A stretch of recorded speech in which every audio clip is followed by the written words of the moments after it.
இந்தியான்னு சொன்னாலே எல்லாத்துக்குமே ஞாபகம் வர்றது என்னன்னு சொன்னா தாஜ்மஹால் தாங்க. அதே மாதிரி தாஜ்மஹால்னு சொன்னாலே எல்லாத்துக்கும் ஞாபகம் வர்றது லவ், ரைட்டா? அப்படிப்பட்ட லவ் தான் தாஜ்மஹால் உலக அதிசயமாகறதுக்கே காரணம்னு சொன்னா அவங்களால நம்ப முடியுமா? ஆமாங்க, தாஜ்மஹால் உலக அதிசயமாகறதுக்கு அதோட கட்டிடக்கலை, அதோட ஸ்ட்ரக்சர் எல்லாத்தையுமே தாண்டி லவ் தான். அது ஏன் என்னங்கிறத இந்த வீடியோட லாஸ்ட் சொல்றேன். இந்த வீடியோ லாஸ்ட் வரைக்கும் பாருங்க. நம்ம தாஜ்மஹாலோட ஹீரோ வந்து ஷாஜகான் தாங்க. ஷாஜகான் வந்து இப்போ இருக்கிற நம்ம பாகிஸ்தானோட லாகூர்ல 1792 வருஷத்துல ஜனவரி 5ஆம் தேதி பிறக்கிறாங்க. அதே மாதிரி நம்ம தாஜ்மஹாலோட ஹீரோயின் வந்து நம்ம மும்தாஜ் மஹாலுங்க. அவங்க 1793 வருஷத்துல ஏப்ரல் 27 பிறக்கிறாங்க. இந்த டைம்ல முகல் எம்பையர் வந்து ஃபுல்லாமே இந்தியா ஃபுல்லாமே பரவிட்டு இருந்துச்சுங்க. முகல் எம்பையரோட கேபிட்டலா நம்ம ஆக்ரா தான் இருந்திருக்கு. ஏன்னா முகல் எம்பையரோட ஹிஸ்டரி நம்ம அதை வந்து டச் பண்ணலாம். நம்ம வந்து இப்போ வந்து தாஜ்மஹாலோட லவ் பத்தி தான் நம்ம பேச போறோம். ஏன்னா அதுதான் இன்டர்நெட்ல பெருசாக தேடி பார்த்தா எங்கேயுமே கிடைக்காது தமிழ்ல. அதனால தான் அதை நம்ம பேசலாம் அப்படின்னு பேசிட்டு இருக்கோம். ஏன்னா நம்ம எங்கேயும் டிராவல் பண்ணாலுமே டிராவல் பண்ணதோட மட்டும் இல்லாம அதோட பத்தி எல்லாத்தையுமே நம்ம இப்போ புதுசாக தெரிஞ்சுக்கிறது. நம்ம தாஜ்மஹாலோட ஸ்டோரிக்குள்ள போறதுக்குள்ள உங்களுக்கு லவ் பிடிக்கும்னா நம்ம சேனலை சப்ஸ்கிரைப் பண்ணி வச்சுக்கோங்க. உங்களுக்கு லவ் பிடிக்காதுன்னா நம்ம சேனலை ஷேர் பண்ணி வச்சுக்கோங்க. ஓகேவா? நம்ம ஹீரோயின் ஸ்டோரி ஸ்டார்ட் ஆகும். நம்ம ஷாஜகான் கரெக்டாக 14 வயசு அந்த மாதிரி இருக்கும்போது ஆக்ரால ஒரு பஜாருக்கு போறாங்க. மீனா பஜார் இப்போ கூட இருக்கும். அங்கே போகிறதுல தான் நம்மளோட ஹீரோயின் மும்தாஜ் மஹாலை அவங்க தான் பார்க்குறாங்க. அவ்வளோதான், ஃபர்ஸ்ட் சைட் லவ். பார்த்த உடனே காதலில் விழுந்துருந்தாங்க. அவ்வளோதான். நம்ம எல்லாருமே எல்லா இடங்களையும் நடக்கிற மாதிரி தான். நெக்ஸ்ட் அவங்க அந்த மும்தாஜ் அவங்கள பற்றி விசாரிச்சு எல்லாத்தையுமே பார்க்குறாங்க. லாஸ்ட் பார்த்தா அவங்க அரண்மனையில் வேலை பார்க்குற ஒருத்தவங்களோட மகனாக தான் இருந்திருக்காங்க. அவ்வளோதான். அப்படியே அவங்கள பற்றி விசாரிச்சு பின்னாலேயே சுற்றி உங்களுக்கு சினிமாவில் நம்ம பார்ப்போம். அதேமாதிரி அந்த காலத்துலையும் இருந்திருக்கு. அப்படியே சுற்றி தான் அவங்களுக்குள்ள லவ் வந்து ஸ்டார்ட் ஆயிருக்கு. நம்ம இந்த ஸ்டோரிக்குள்ளே போகிறதுக்குனால நீங்களே இமேஜின் பண்ணிக்கோங்க. உங்களுக்கு ஷாஜகான் மும்தாஜ் எந்த கேரக்டராக நீங்கள் இருக்கணும்னு ஆசைப்படுங்க அதை இதில் இமேஜின் பண்ணிக்கிட்டு அப்படியே நம்ம கூட இந்த ஸ்டோரியிலே ட்ராவல் பண்ணுங்க. நல்லா இருக்குங்க. ஃபுல்லாக பாருங்க. கண்ட உடனே காதலா? அது இந்த காலத்தில் இப்போ நம்ம டெவலப் ஆகிட்டோம். இப்போ கூட யாருனாலும் அது மெச்சூர் இல்லாத லவ் அந்த மாதிரி தான் சொல்கிறாங்க. ஆனால் உலகமே பார்த்து வியந்த தாஜ்மஹாலை கட்டின ஷாஜகானோட காதலுமே கண்டவுடன் காதல் தான். எப்படி பார்த்தீங்களா? அவ்வளோதாங்க. இந்த மாதிரி கண்டவுடன் அவர் காதல் வந்தது. அதுக்கடுத்து பொண்ணு பின்னால எல்லா இடம் பசங்க பண்ற மாதிரி அவங்கள பத்தி எல்லாமே விசாரிச்சு அந்த மாதிரி லவ் ஸ்டார்ட் ஆயிடுது. 2 பேத்துக்குள்ளுமே கதை தொடங்கிடுது. ஆனால் அவங்களுக்குள்ள மேரேஜ் ஆகி கிட்டத்தட்ட 5 வருஷமா லவ் பண்ணி அதுக்கடுத்து தான் மேரேஜே பண்ணியிருக்காங்க. ஆனால் அந்த மேரேஜ் நடக்கைக்குள்ளேயே ஷாஜகானுக்கு 2 கல்யாணமும் நடந்துருச்சு. 3ஆவதா நம்மளோட மும்தாஜ் மஹால் அவங்கள வந்து முறைப்படி கல்யாணம் பண்ணிடுறாங்க. கல்யாணம் பண்ணி சந்தோஷமா வாழ்றாங்க. அந்த காலத்துல வந்து அரசியல் கல்யாணங்கள் மன்னர்கள் எல்லாமே பண்ணுவாங்க. ஏன்னா பக்கத்து சாம்ராஜ்யங்கள் அங்கே உள்ள எல்லாம் சண்டை எதுவுமே இல்லாமல் நட்பாக இருக்குன்னா மன்னர்களுக்கு அந்த மாதிரி கல்யாணம் ஏதாச்சும் பண்ணிக்கிடுவாங்க. அந்த மாதிரி பண்ண கல்யாணங்கள் தான் மற்ற எல்லா கல்யாணங்களும். ஆனால் ஷாஜகான் லவ் பண்ணி கல்யாணம் பண்ணது ஒரே ஒருத்தங்க தான், நம்ம ஹீரோயின் மும்தாஜ் மஹால் மட்டும்தான். அவ்வளோதாங்க. ஷாஜகான் மும்தாஜ் அவங்க 2 பேத்துக்குமே கல்யாணம் முடிஞ்சது. கிட்டத்தட்ட 19 வருஷமா 2 பேருமே செம்ம ஹாப்பியாக அவங்க வாழ்ந்துட்டு இருக்காங்க. மும்தாஜ் வந்து ஷாஜகானோட நிழலாவே வாழ்ந்துட்டு இருக்காங்க. ஏன்னா ஷாஜகானோட அரசாங்க வேலைகள் ராணுவ போர் எல்லாத்துலேயுமே மும்தாஜ் தான் ஷாஜகானோட நிழலாவே மும்தாஜ் வந்து ஷாஜகான் கூடயே இருந்திருக்கிறாங்க. ஷாஜகான் வந்து லவ் பண்ணி மேரேஜ் பண்ண ஒரே ஆளு மும்தாஜ் மகிட்ட தான். ஆனால் அவங்க கூட தான் கிட்டத்தட்ட 14 குழந்தைகள் பெற்று எடுத்திருக்காங்க. மற்ற மனைவிகள் கூட தான் 1 குழந்தை 2 குழந்தை அந்த மாதிரி தான். அந்த காலகட்டத்தில் முகல் எம்பையர் வந்து இந்தியா ஃபுல்லாமே பரவிட்டு இருந்துச்சு. அந்த மாதிரி ஷாஜகான் வந்து மத்திய பிரதேசம் புர்கான்பூர் அந்த ஒரு இடத்துக்கு போருக்கு போறாங்க. தன்னோட படைகளை போருக்கு வழி நடத்துறதுக்கு ஷாஜகான் போறாங்க. ஆனால் அப்போ வந்து நம்ம மும்தாஜ் வந்து பிரெக்னண்டா இருக்காங்க. ஆனாலுமே மும்தாஜ் வந்து ஷாஜகான் கூடயே நிழலாவே அந்த போர்லயுமே இருக்கிறாங்க. போர்க்களத்துல கூடயே பயணிக்கிற அளவுக்கு அவங்களோட காதல் இருந்திருக்கு. அதுவும் அவங்க பிரெக்னண்டா இருந்திருக்காங்க அந்த டைம்ல. அப்பவுமே அவங்க ஷாஜகான் கூட போர்க்களத்துக்கு போறாங்க. அந்த அளவுக்கு ஆழமான லவ் வந்து இருந்திருக்கு 2 பேத்துக்குமே. ஆனா அந்த லவ் கடைசி வரைக்கும் நீடிக்கலாங்க. 1931 வருஷத்துல ஜூன் 17ஆம் தேதி அதுதான் அந்த காதலுக்கு கடைசி நாளா இருந்திருக்கு. ஆமாங்க, அன்னைக்கு வந்து நம்மளோட மும்தாஜ் மஹால் வந்து பிரசவ வழியில துடிச்சிட்டு வந்திருக்காங்க. அவங்களுக்கு பிரசவம் பார்க்கறதுக்கு அரசு மருத்துவச்சிகள் எல்லாமே இந்த காலத்துல இருக்க மாதிரி அப்போ அந்த எதுவுமே கிடையாதுதா. ஏன்னா அவங்க வந்து பிரசவம் பார்க்குறாங்க.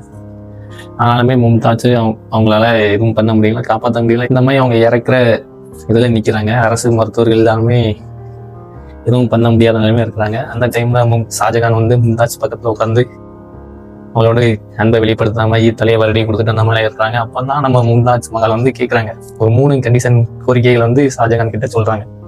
அதுல முதல்குள்ளது என்னன்னா அவங்களோட மகன்கள் எல்லாமே நாட்டு மக்களை பாதுகாப்பா பார்த்துக்கோங்கிறது முதல்குள்ளது.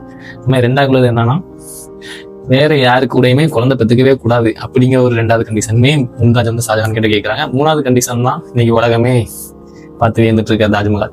ஆமா, 3வது கண்டிஷனா மும்தாஜ் வந்து ஷாஜகான் கிட்ட என்ன கேட்குறாங்கன்னா, என்னோட நினைவா ஒரு காதல் சின்னத்தை கட்டி எழுப்புங்க அப்படிங்கிறது கேட்குறாங்க. அது மாதிரி இந்த 3 கண்டிஷன்ஸுக்குமே ஷாஜகான் வந்து மும்தாஜுக்கு பண்ணி கொடுக்குறாங்க. அதுக்கடுத்து மும்தாஜ் வந்து இறந்துடுறாங்க. 14வது குழந்தை பிறந்துருது. ஆனா அந்த டைம்ல ரத்த போக்குனால அவங்க இறந்துதான். ஆசையா கிட்டத்தட்ட 19 வருஷம் ஆகுது கல்யாணம் முடிஞ்சு. 5 வருஷம் 25 வருஷம் ஆசையா லவ் பண்ண ஒருத்தங்க தன் முன்னாலேயே இறக்குறாங்க. அதுவும் மன்னரா இருந்து. அவ்வளவுதான். அதுலயே ரொம்ப ரொம்ப உடஞ்சி போயிருந்தாங்க ஷாஜகான். நெக்ஸ்ட் அவ்வளவுதான். மும்தாஜ் அப்படியே அந்த புர்கான்பூர்லயே ஒரு நதிக்கரை கிட்டையே அடக்கம் பண்ணிடுறாங்க. அதே மாதிரி ஷாஜகான் அந்த போர்லயுமே வென்றுதாங்க. ஆனா அவ்வளவு போர்ல வென்ற அந்த கொண்டாட்டத்தை கூட ஷாஜகான் கொண்டாட முடியாத நிலைமைக்கு மாறிட்டாங்க.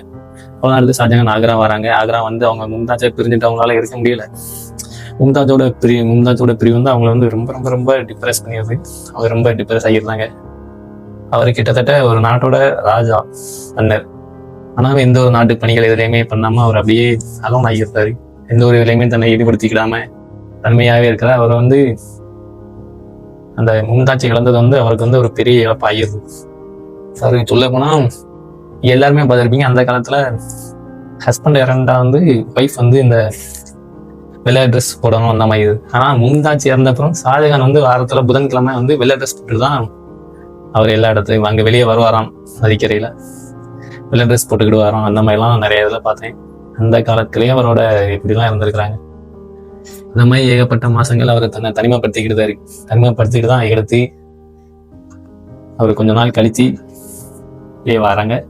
வெளியே வந்த உடனே அவர் மும்தாஜ் கிட்ட சொன்ன மாதிரியே ஒரு மிகப்பெரிய உலகமே வைக்கிற ஒரு நினைவு சின்னத்தை கட்டணுங்கிறதுக்கான பிளான் எல்லாமே எல்லா இன்ஜினியர்ஸ் உலகம் ஃபுல்லா இருந்து வர வச்சு அதுக்கான பிளான் ரெடி பண்ண சொல்லி அதுக்கான கெட்டதை வேலையை ஆரம்பிக்கிறாங்க. யாருக்குன்னே மும்தாஜ் மஹால் அவங்கள வந்து புர்கான்பூர்ல அடக்கம் பண்ணியிருந்தாங்க. அங்க இருந்து அவங்களோட உடம்பை எடுத்து வந்து மறுபடியும் ஆக்ரால அடக்கம் பண்ணுறாங்க. மறுபடியும் ஆக்ரால அடக்கம் பண்ணிட்டு இங்க தாஜ்மஹால் வேலைகள்லாம் நடக்குது. கிட்டத்தட்ட 22 வருஷமா தாஜ்மஹால் வந்து வேலை நடந்திருக்கு. 20,000 பேரை தாண்டி 1000 யானைகள், உலகம் ஃபுல்லா இருக்கிற மிகப்பெரிய பெரிய பெரிய கிரானைட்டுகள், கல்லுகள், விலை உயர்ந்த கல் எல்லாத்தையும் வச்சு தாஜ்மஹாலை கட்டி முடிச்சாங்க. அதுக்கடுத்து ஷாஜகான் தாஜ்மஹால் கட்டின பிறகு ஆக்ராலேயே வேற இடத்துல அடக்கம் பண்ணியிருந்தோம் நம்ம மும்தாஜ் அவங்கள மறுபடியும் அங்க இருந்து தாஜ்மஹாலுக்குள்ள அடக்கம் பண்ணிடுவாங்க. அவ்வளவுதான்.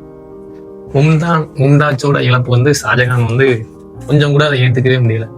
என்னதான் இன்னும் எவ்வளவு மனைவிகள் இருக்காங்க, அவங்க கூட இருந்திருக்க வேண்டியதான சந்தோஷமா. ஆனாலுமே மும்தாஜ் அந்த ஒரு பிரிவு வந்து ஷாஜகான் வந்து மூவ் ஆன் பண்ணவே விடலை அப்படின்னு சொன்னா. அதுக்கடுத்து அவர் எந்த ஒரு மனைவிகள் கூடயுமே குழந்தை பெற்றுக்கல அப்படின்னு கூட நிறைய இடங்கள்ல வாசிக்க முடிஞ்சது. ஒரு சில இடங்கள்ல பெற்றுக்கிட்டாங்கன்னு சொல்றாங்க. என்னன்னு தெரியல. இல்லைன்னா படிச்ச 1-2 இதுல வச்சு நான் சொல்லியிருக்கேன். இந்த நம்ம விஜய் சித்து ப்ரோ தாஜ்மஹால் போயிருந்தே சொல்லியிருப்பாரு, எதா இருந்தாலும் தூரமா இருந்து பார்க்கும்போது தான் அதோட பியூட்டி அதிகமா இருக்கும். நான் அதனால ரொம்ப அந்த கான்ட்ரவர்சியான எந்த ஒரு ஹிஸ்டரியுமே நான் இப்போ தெரிஞ்சுக்கவே இல்லை. ஒரு ஸ்டோரியை ஸ்பாயில் பண்ற மாதிரி எதனா ஒன்று இருந்தால் அதை பெருசா தெரிஞ்சுக்காதீங்க. அந்த ஸ்டோரி நல்ல ஸ்டோரியாவே இருந்தால் அதை யாருமே ஸ்பாயில் பண்ண வேண்டாம். யாரோ வன்மத்தினாலே எதுனாலேயோ அதை ஸ்பாயில் பண்ண நினைச்சு நிறைய தாஜ்மஹாலுக்கு எதிராகவே பண்ணியிருக்காங்க. நம்ம அதை பண்ண வேண்டாம். ஓகேவா? கிட்டத்தட்ட முகல் எம்பையருங்கிறது இந்த உலகம் ஃபுல்லாவே இருக்கிற மிகப்பெரிய கிங்டமா ஒண்ணு. அந்த கிங்டமோட நம்ம கிங் ஷாஜகானையே எந்த ஒரு போர்க்களத்திலுமே யாராலையும் தோக்கடிக்க முடியாதான். ஆனா மும்தாஜ் அவங்களோட பிரிவு வந்து ஷாஜகானை வந்து மிகப்பெரிய ஒரு பாட்டிக்கிட்டு அவர் அழுதாராம், தனிமைப்படுத்திக்கிட்டாராம். அந்த மாதிரிலாம் நிறைய குழுத்து சொல்றாங்க. நம்ம இதேமாதிரி தாஜ்மஹால் நேராகவே போய் அதே மாதிரி ஷாஜகான் கிட்ட அவருக்கு கிட்ட நினைச்ச பிளாக் தாஜ்மஹால் அந்த மாதிரி எல்லாத்தையுமே நம்ம எக்ஸ்ப்ளோர் பண்ணியிருக்கோம். நம்மளோட டிஸ்கிரிப்ஷன்ல அந்த லிங்க் இருக்கும். நீங்க தேவையான பிடிச்சிருந்தா பாருங்க. தாஜ்மஹாலை எப்படி உருவாக்குனாங்க, அதோட கட்டிடக்கலை, அதெல்லாம் பத்தி நிறைய பேர் பேசியிருக்காங்க, நிறைய இருக்கு. அதனாலதான் நம்ம அதை பத்தி பெருசா பேசல. நம்ம வந்து ஷாஜகான் மும்தாஜ் அவங்களோட லவ். ஏன்னா நான் ஃபர்ஸ்ட் சொன்ன மாதிரியே இந்த தாஜ்மஹால் வந்து உலக அதிசயமா ஆகிறதுக்கு அதோட கட்டடக்கலை, ஸ்ட்ரக்சர் இது எல்லாத்தையுமே தாண்டி லவ் தான் மொத காரணமா இருந்திருக்கு. என்னடா சொல்ற அப்படின்னு நீங்க கேட்கலாம். அது உண்மைதான். 2007 வந்து 7 Wonders பிரைவேட் கம்பெனி தனியார் நிறுவனம் வந்து இந்த மாதிரி உலகம் ஃபுல்லா இருக்கிற ஒரு 7 ஒண்டர்ஸ் வந்து மக்கள் மூலமா ஆன்லைன்லயே ஓட் பண்ணி தான் செலக்ட் பண்ணாங்க. அந்த மாதிரி ஓட் பண்ணி செலக்ட் பண்ண நாமினி ஆணை தான் நம்ம தாஜ்மஹால். அந்த மாதிரி ஆணையில தான் உலகம் ஃபுல்லா இருக்கிற மக்கள் எல்லாமே தாஜ்மஹாலுக்கு வந்து ஓட் பண்ணாங்க. இந்தியாவில இருந்து மட்டும் ஓட் பண்ணாங்க, உலகம் ஃபுல்லா இருந்தே பண்ணாங்க. அதுக்கு முக்கியமான காரணம் லவ் தான். யாருமே அந்த கட்டட கலைகள் அதுக்காண்டி ஓட் பண்ணாங்கன்னு கேட்டிங்கன்னா இல்லை. கட்டடங்களுக்கு பின்னால் இருக்கிற கதைகள் தான் மக்களை இன்ஸ்பயர் பண்ணது கட்டடங்களை விட. அது உண்மைதாங்க. அது இன்னைக்குமே வாழ்ந்துக்கிட்டே இருக்கு. உலகம் ஃபுல்லாக ஷாஜகான் மும்தாஜோட லவ். லாஸ்ட்டாக அந்த தாஜ்மஹாலுக்கு மும்தாஜோட பேரே வச்சிருந்தாங்க. மும்தாஜ் மஹால் தான் அவங்களோட ஃபுல் பேர். அதனால தாஜ்மஹால்னு பேர் வச்சு அது உலகம் ஃபுல்லாக இன்னைக்கு போய் பார்த்துருக்காங்க. ஆனால் அந்த காலகட்டத்தில் எல்லாரும் பார்க்குறதுக்கு லோடு இல்லை. ஆனால் இப்போ வந்து உலகத்தில் இருக்க யாருனாலும் தாஜ்மஹால் போய் பார்க்குறாங்க. நானே கிட்டத்தட்ட 4-5 வாட்டி கிட்ட போயிட்டேன். நீங்களும் போய் போகணும்னு நினச்சிங்கன்னா நம்ம சேனல் சப்ஸ்கிரைப் பண்ணி பார்த்துக்கோங்க. இதில் நம்ம எப்படி ட்ராவல் பண்ணணும், எப்படி பட்ஜெட்டாக போனாங்க எல்லாத்தையுமே என்னோட ட்ராவல் டாக்குமெண்ட்ரியாக நான் பப்ளிஷ் பண்ணி அதை டாக்குமெண்ட்ரி பண்ணியிருக்கேன். நீங்கள் என்ன பார்த்துட்டு நல்லா இருந்துச்சுன்னா சப்போர்ட் பண்ணுங்கள். நல்லா இல்லைனாலும் பிரச்சனை இல்லை. நீங்கள் அதுக்கு எடுத்து போய் உங்களோட மூமெண்ட்ஸ் கிரியேட் பண்ணிக்கோங்க. இவ்வளோ ஒரு பெயின்ஃபுல்லான ஸ்டோரி அந்த அழகான தாஜ்மஹாலுக்குனால இருக்குதுங்க. தாஜ்மஹாலே ஒரு காதலோட அடையாளமாக இருக்குதுன்னு சொல்லலாம். அது மாதிரி ஒரு இழப்போட அடையாளமாக தான் இருக்குது. ஏன்னா ஒரு இழப்பின் சின்னமாக தான் தாஜ்மஹால் கட்டப்பட்டது. இழப்பின் சின்னமாக கட்டப்பட்டு இன்னைக்கு உலகம் ஃபுல்லாமே காதலுக்கு சின்னமாக கொண்டாடப்பட்டு இருக்கு.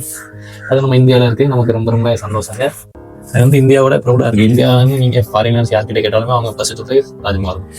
ஆனால் உலகம் ஃபுல்லாக இருந்து கோடிக்கணக்கான ஃபாரினர்ஸ் வந்து வராங்க வருஷத்துக்கு. அவ்வளோ அதே மாதிரி இந்தியாவிலேயே வந்துட்டு நம்ம இன்னும் தாஜ்மஹால் பார்க்காம நிறைய பேர் இருந்தீங்கன்னா உங்களுக்கான கைடாகவுமே இந்த சேனலாக A to Z எல்லாமே நான் சொல்லியிருக்கேன். அது மாதிரி இந்த வீடியோவில் நான் சொல்கிறேன். தாஜ்மஹால் போகணுன்னு எல்லாத்துக்குமே ஆசை இருக்கும். ஏன்னா நிறைய கப்புள்ஸ் ஆசைப்படுவாங்க. ஐ மீன் நிறைய சிங்கிள்ஸ் தாஜ்மஹால் போகணும்னு ஆசைப்படுவாங்க. நிறைய ஃபேமிலிஸ் ஆசைப்படுவாங்க. ஏன்னா அது வந்து உலக அதிசயம். அதை எப்படியாச்சும் லைஃப்ல ஒரு வாட்டி பார்க்கணும்னு எல்லாத்துக்குமே நார்மலாக இருக்கக்கூடிய ஆசை. அந்த மாதிரி தான் நானுமே கிளம்பி போனேன். தாஜ்மஹால் நீங்கள் போகணும்னு ஆசைப்பட்டீங்கன்னா ஒரு 2000 ரூபா போதுங்க. ரொம்ப நார்மலாக ட்ராவல் பண்ணணும்னு நினச்சிங்கன்னா 2000 ரூபா போதும். ஓரளவுக்கு கம்ஃபர்ட் சொன்னால் போகணும் அப்படின்ற மாதிரி நினச்சிங்கன்னா 3000 to 5000 தேவைப்படும். நீங்கள் அப்படியே தாஜ்மஹால், டெல்லி, ஜெய்ப்பூர் அந்த மாதிரி கோல்டன் ட்ரையாங்கிள் அந்த லைன்லேயே கூட சுற்றி வரணும்னா ஒரு 10,000 தேவைப்படும். அவ்வளோதான். எப்படி போகணுங்க எல்லாத்தையுமே நான் சொல்கிறேங்க. தாஜ்மஹால் முதல் எங்கே இருக்குங்கிறதுல நம்ம ஆரம்பிச்சிடும். ஏன்னா தாஜ்மஹால்னாலே வந்து டெல்லியில் இருக்க, ஆக்ராவில் இருக்குன்னு நம்ம ஸ்கூல்லேருந்து நம்ம படிச்சிருப்போம். அந்த மாதிரி தான் எல்லாம் நினச்சிருக்கோம். ஆனால் தாஜ்மஹால் வந்து ஆக்ரா தான். ஆனால் தாஜ்மஹால் வந்து டெல்லியில் இல்லை. தாஜ்மஹால் வந்து யூபியில் இருக்குது. ஏன்னா ஆக்ரா வந்து யூபியோட ஒரு சிட்டி தான். நீங்கள் அப்படி தாஜ்மஹாலுக்கு போனால் நம்ம ஆக்ரா சிட்டிக்கு தான் வரணும். நீங்கள் நேராக ட்ரெயின் பிடிச்சி ஆக்ராவுக்கு வரைய தான் நமக்கு வந்து ஒரு பட்ஜெட்டாக இருக்கும். அப்படின்னா ஃப்ளைட் அவைலபிளுமே இருக்குது. ஃப்ளைட்லாம் நீங்கள் வரணும். நெக்ஸ்ட் ஆக்ரா வந்தீங்கன்னா ஆக்ரா ரயில்வே ஸ்டேஷன்லேருந்து தாஜ்மஹால் ஒரு 5 கிலோமீட்டர் தான். நீங்கள் தாஜ்மஹாலுக்கு ஆட்டோ, பஸ்ஸு, டாக்ஸி என்னென்னாலும் பிடிச்சி போய்க்கலாம். உங்களோட பட்ஜெட்டுக்கு ஏற்ற மாதிரி நீங்கள் ட்ராவல் பண்ணிக்கலாம். ஆக்ராவில் என்ன கேட்டால் ஒரு 1 டேக்கு தான் ஆக்ரா வந்து நம்ம வந்து எக்ஸ்ப்ளோர் பண்ணக்கூடிய பிளேசஸ் இருக்குது.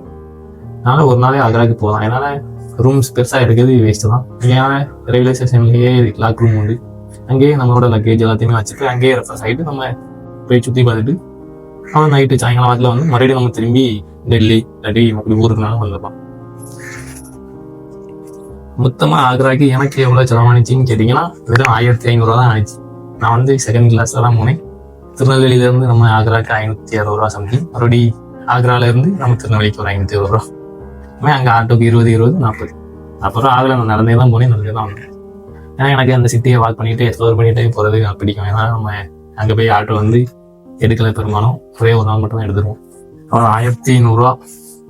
ரிட்டர்ன் நீங்கள் புக் பண்ணிங்கன்னா ஆக்ராவிலேருந்து இங்கே திருநெல்வேலி தமிழ்நாட்டுக்கு வர்றது ஈஸி. அன்ரிசர்வ் வரதா இருந்தால் ஆக்ராவிலேருந்து இங்கே வர்றது கொஞ்சம் ரொம்ப கூட்டமாக இருக்கும். ஏன்னா நீங்கள் ஆக்ராவிலேருந்து டெல்லி போயிட்டீங்கன்னா டெல்லியிலேருந்து மறுபடி தமிழ்நாட்டுக்கு நீங்கள் வரலாம். ஏன்னா டெல்லி ஸ்டார்டிங் பாயிண்ட் ட்ரெயின் நீங்கள் ஸ்டார்ட் ஆகிறீங்கனாலே நம்ம ஏறிட்டோம்னா ஃப்ரீயாக இருக்கும். அந்த நம்ம திருநெல்வேலியிலேருந்து அங்கே போனால் கிட்டத்தட்ட ஒரு 50 மணி நேரம் ட்ரெயின் ட்ராவல் ஆகும். 800 கம்பெனி பண்ணணும். கரெக்டாக 1 வாரம் ஆகும் அந்த ட்ராவல். 1 வாரம் ஆனாலுமே அந்த தாஜ்மஹால் முன்னே நீங்கள் போய் நின்னீங்கன்னா அது ஒரு தான் தேவை.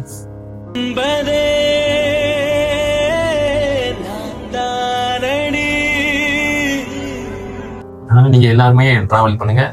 அதிலே மஸ்ட் விசிட் உங்கள் லைஃப்பில் என்னைக்காச்சும் ஒரு நாள் நேரம் கிடைச்சா தாஜ்மஹாலை போய் பாருங்க. அதுவும் நீங்கள் கப்புள்ஸாக இருக்கீங்க, அதே மாதிரி ஹஸ்பண்ட் அண்ட் ஒய்ஃபாக இருந்தீங்கன்னா கண்டிப்பாக தாஜ்மஹால் போய் பாருங்க. ஏன்னா தாஜ்மஹால் வந்து அன்போட அடையாளமாக இருக்குது, காதலோட சின்னமாக இருக்குது.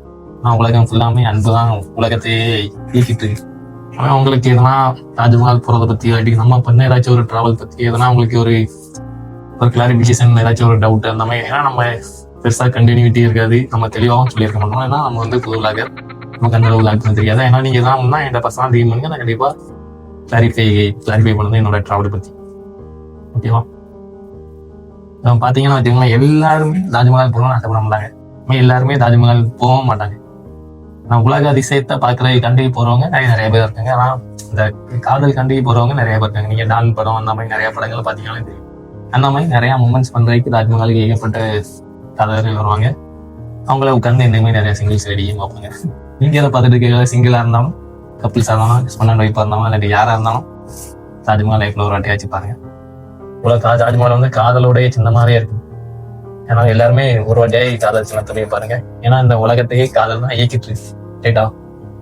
அவ்வளோதாங்க. லவ்.